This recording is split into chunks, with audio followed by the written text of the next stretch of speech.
Olá, quero saudar a todos com a paz do Senhor. Hoje nós vamos estar estudando o primeiro livro de Samuel, capítulo 7, versículo 12, onde diz assim: Então Samuel pegou uma pedra e a pôs em Mispa e Sem, e lhe deu o nome Ebenezer, dizendo: Até aqui nos ajudou o Senhor. 1 Samuel, capítulo 7, versículo 12. A trajetória rumo à vitória nem sempre é fácil, ainda mais para o povo de Deus. Na realidade, a vida quase sempre é desafiadora. Enfrentamos grandes problemas na vida e muitas vezes parece até mesmo impossível de se resolver. Porém, o nosso Deus, ele pode todas as coisas, ele tem o controle de tudo. Ele conhece o fim desde o começo e nos ajuda mesmo quando tudo parece perdido. Ele é a rocha que nos ajuda e sempre está conosco. O Senhor, ele nunca nos abandona. A palavra Ebenezer, essa palavra no original, ela vem do hebraico, que quer dizer pedra de ajuda. Como memorial, Samuel nomeou a pedra que deu o nome à região e à localidade de Mispa e Sem. Ali o profeta e o povo reconheceram a ajuda do Senhor numa vitória épica contra os seus inimigos, os filisteus. Essa conhecida expressão é bastante empregada até o dia de hoje, porque os judeus e cristãos, nos momentos de celebração e agradecimento a Deus, eles falam Ebenezer, o Deus que ajuda, nos ajudou. E de fato, Ebenezer nos ajuda a lembrar de o quanto Deus ele é fiel, o quanto o Senhor ele tem feito grandes coisas em nossa vida. Também nos encoraja a ter esperança e até mesmo podermos dizer: o Senhor ele tem nos sustentado, por isso nós chegamos aonde chegamos, por isso estamos aonde nós estamos. E o Senhor ele nos dá a segurança de um futuro, não importa qual seja a circunstância. Quando a gente fala a pedra de ajuda, Ebenezer, Deus ele é a nossa pedra de ajuda. É aquele que tem nos sustentado, tem nos ajudado, nos direcionado, nos fortalecido. Não foi nenhuma outra coisa que te ajudou, que tem te ajudado. O Senhor é que trouxe a vitória. É o Senhor que concede a vitória ao seu povo. Samuel não esculpiu uma pedra fazendo dela um ídolo, diferentemente da mentalidade idólatra que muitas pessoas têm. Simplesmente ele ergueu uma rocha que ficasse como memorial sobre o poder do Senhor. Deus como a rocha, o protetor, o Deus do povo, como figura aparece ao longo da Bíblia como a rocha. O nosso Deus, ele é a nossa rocha.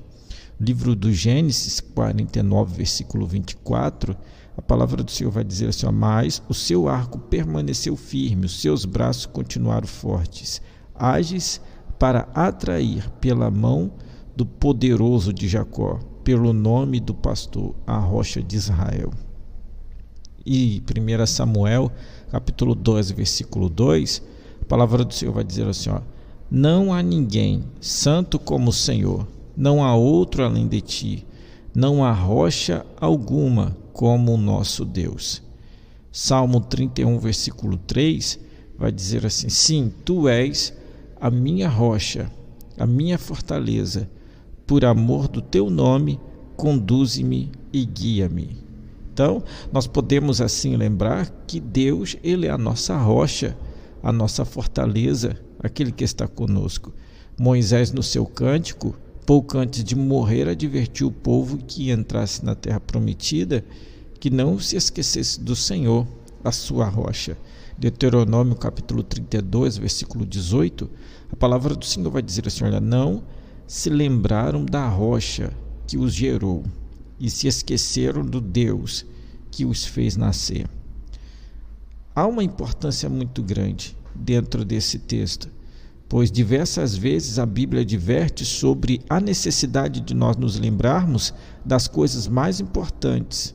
Várias festas do Antigo Testamento tinham esse propósito, servir como memorial para que o povo se lembrasse dos feitos, daquilo que o Senhor tinha feito por eles de geração a geração. A Santa Ceia, por exemplo, é um memorial simbólico ordenado por Jesus, pelo nosso Cristo, para que nós venhamos lembrar da sua obra redentora na cruz do Calvário. Lucas capítulo 22, versículo 19 diz: façam isso em memória de mim. Até aqui, memorial, até esse momento, nos ajudou o Senhor. Do mesmo modo, Samuel reconheceu que eles precisavam de lembrar, trazer aquilo como memorial. Infelizmente, temos a tendência natural de esquecermos das coisas boas que Deus nos dá. Por isso, temos a necessidade constante de estar exercitando a nossa memória, fazendo com que ela se lembre sempre do amor e da lealdade de Jesus pelas nossas vidas. Assim como o profeta Jeremias confessou as suas lamentações, nós precisamos a cada dia trazer a memória. Lamentações capítulos 3, versículo 21 e 23 diz assim: quero trazer à memória aquilo que me dá esperança. As misericórdias do Senhor são as causas de não sermos consumidos, porque a sua misericórdia não tem fim, renova-se cada manhã, grande é a tua fidelidade. Quero trazer à memória. Então, que nós possamos sempre trazer à memória aquilo que o Senhor tem feito, porque o que o Senhor fez dá esperança. Deus é bom e Ele cuida daqueles que confiam nele. Você confia em Deus, então o Senhor cuida de você. Mas o seu povo precisa se esforçar para não esquecer e sempre estar lembrando da fidelidade de Deus. Agora, o povo de Israel constantemente estava longe de Deus, constantemente se afastava do Senhor. Ainda mais depois, por exemplo, depois da morte de Sansão, Israel vivia à sua maneira, negando a submeter-se à vontade de Deus. Quase toda a nação estava vivendo em pecado e acentuava a degradação moral e crescia cada vez mais a idolatria. Até a casa sacerdotal de Eli já tinha se desviado sobre o castigo iminente. Confiando a sua própria força, os israelitas decidiram enfrentar o inimigo, os filisteus, sem um direcionamento claro de Deus. Eles foram derrotados várias vezes, em várias batalhas. A primeira vez que os israelitas estiveram em campo de batalha, posteriormente denominado Ebenezer por Samuel, nessa ocasião, longe de Deus, os israelitas sofreram uma dura derrota para os filisteus, perdendo cerca de 4.000 homens, e muitos tiveram que escapar, fugindo, correndo, simplesmente porque eles estavam vivendo uma vida de pecado, uma vida errada. Os líderes da época estavam acostumados às práticas idólatras. Os líderes estavam decididos a pecarem contra Deus. Agora, a estratégia errada leva à derrota. 1 Samuel capítulo 4, versículo 13, eles levaram a Arca da Aliança para o acampamento de guerra, sem buscar o conselho do Senhor, por eles mesmos. Contudo, seu afastamento à independência, buscando aquilo que era a vitória, foi uma derrota, porque o pecado deles fez com que Deus se afastasse deles. E desta forma a Arca da Aliança foi tomada. O povo tinha sofrido duras derrotas, inclusive perdendo o símbolo maior, que era a presença de Deus. Isso significava que eles precisavam se voltar para Deus. Mas após eles terem se arrependido, pedindo perdão ao Senhor, eles voltaram a vencer novamente. Aí Samuel ergue uma pedra de memorial chamada Ebenezer e disse: até aqui nos ajudou o Senhor, ou cuidou o Senhor de nós. Nos mesmos lugares onde anteriormente eles haviam perdido e tiveram terríveis derrotas, agora o povo estava perdoado pelo Senhor, e ali eles puderam vencer.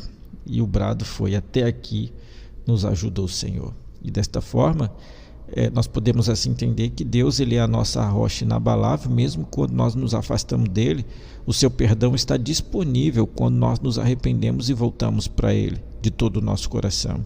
Deus não habita em templo feito por mãos de homem, ele habita em nossos corações.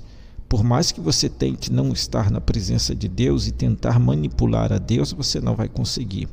É importante você se arrepender, né? E você vai ver que as frustrações, decepções e tudo aquilo que vem diante de você para tentar lhe causar dano, o Senhor ele vai ser a pedra que te ajuda, ele vai te fortalecer, e você que talvez tenha sido humilhado vai alcançar aquilo que Deus tem para a tua vida.